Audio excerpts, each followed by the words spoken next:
Well, Karl, plenty to discuss. Let's just start with how we ended the game, because... No, let's start from the beginning where we started, not like a Salford team. Too deep, too many sideways passes, something that I don't identify with what we believe in. And we got caught on a counter-attack goal and then a penalty. From then on, when we played our way and we were forward passing, we were forward runners, we have to find a bit more patience, and we got into the final third wonderfully well, and their keeper made 2 or 3 off. We sort of hit it at the goalkeeper.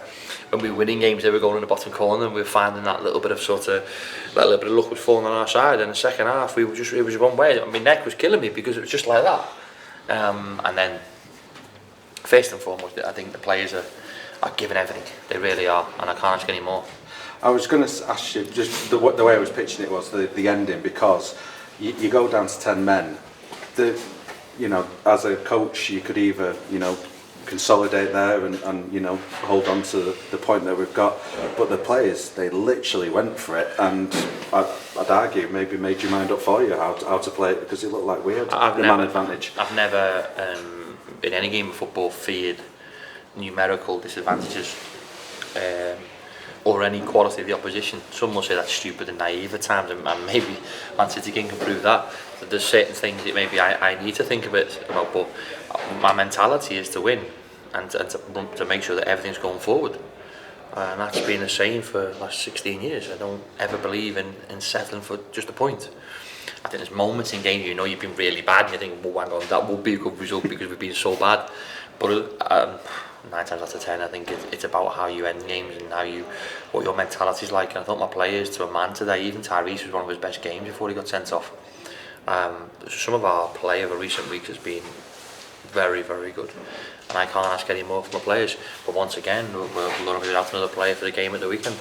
I was going to ask you about that, because I think when it's the second yellow, isn't it, so it's nothing that we can really do anything about, unfortunately, but when the referee will watch it back, well, in my humble opinion, it's just a throw-in more than anything else. So there's two elements of it. I think when you look at, don't forget, we're living in a world where we've just seen over recent weeks where whatever footballer, manager, referee, let's just criticise these people for the performances. Let's take it beyond the game.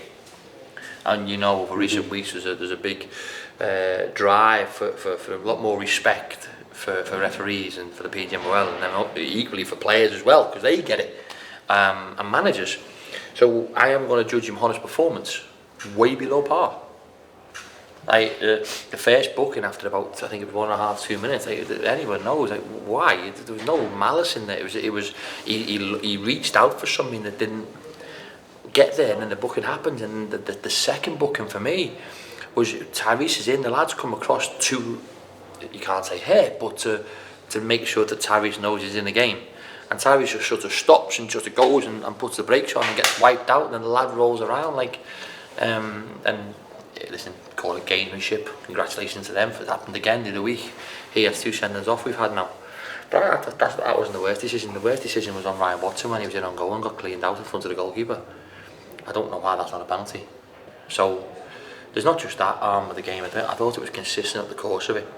And then the funny thing about it is when I get spoken to for my bench's reaction, do you know what? The one thing I will never ever lose in this game is how much passionate we have for it.